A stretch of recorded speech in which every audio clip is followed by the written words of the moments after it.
I think it plays a huge, huge role. We were born into the world screaming and crying. Being born is a terrifying experience. As children, facing a world beyond the warmth and comfort of our family is very scary and terrifying. We have all these layers of fear that come from very early experiences in our lives. As I said before, fear of being alone, great fear of death, which I maintain, or we maintain, that behind all of our fears in life, that's the one that's sort of the source of everything. But there are fears that when you become a teenager, suddenly you're afraid of being different from other people, so there's a great need to conform, fear of criticism. So with all of these different layers that we have, it determines our behavior to such an extent, and we're not aware of it. So we'll end up clinging to a job that we hate, and we'll justify it to ourselves, saying, well, I need money, it's better than nothing, I'm being a good employee, I'm being loyal and dependable. And in fact, the truth is we're just simply afraid of being on our own, or afraid of trying something different. And so we're not honest with ourselves. And so, I could go on, but so many decisions in our lives are based on the fear of what is unfamiliar or different. And I call it, it's kind of like a prison that you live in. If you, for a moment, you still there? Yeah, I'm still there. Yeah. If for one time you try and do something different in your life, let's say there's some person in the office who's kind of aggressive and a tyrant, and they're torturing you in a psychological way.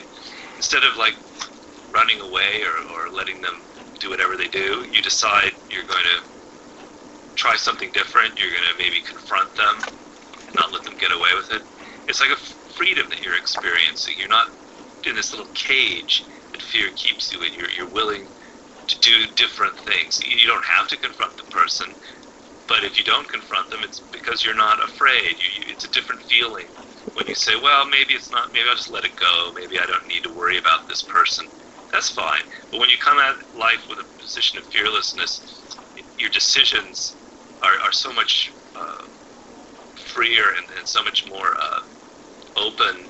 And, so it's this sort of, as I said, being afraid, it's kind of like a self-imposed prison that you live in. So I think it determines a lot of how people behave in this world.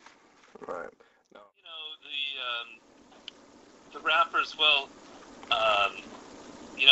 when the book came out, which is '98, it was a real turning point in hip hop, where a lot of artists were really looking towards becoming business people, because owning your own label, owning your own music is the game. For so many decades, particularly black musicians in America were just unbelievably exploited. I mean, you read stories of someone like Duke Ellington, who you would consider incredibly famous and successful. This was a man that, by the time he died, he didn't have any money. So traditionally, the black musician was the most exploited of all. And so they were beginning to think of how to turn that around. And, the music business is just really a shark-infested environment. And it's all about exploitation to the max, where, the labels try and seduce you into a cushy arrangement where they take care of everything. I've seen it personally now in doing the book. They try and seduce you with all of these perks and a good life, but in the end they're owning your music, and they get rid of you after a few years, and they bring in somebody else, and you're left with nothing.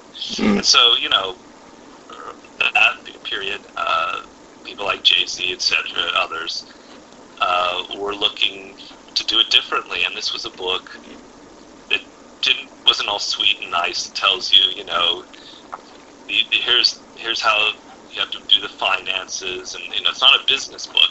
It's a book about the real crap that goes goes on, the real games that people are playing, things like get others to do the work but always take the credit, things like that. And so I think that it hit at the right moment. It was kind of lucky. And they found that this was going to help them figuring out what the record labels were up to. And, I started, in 2001, I started seeing signs of this, like Jay-Z was quoting the book in an interview, and others were doing that. And then subsequently they told me that it wasn't really the rappers themselves that discovered the book. It was more the managers, Right. People like Chris Lighty, who ended up giving it to rappers, etc. But people who were managing their careers and trying to figure out what was going on, because these were a lot of these guys like Chris. They didn't have they don't have a business background. Everything they learned on the streets. Mm-hmm. And there's no book they could read that would help them figure this strange new world out. And I think this book came out at the right time, and the honesty, I think, was really helpful for them.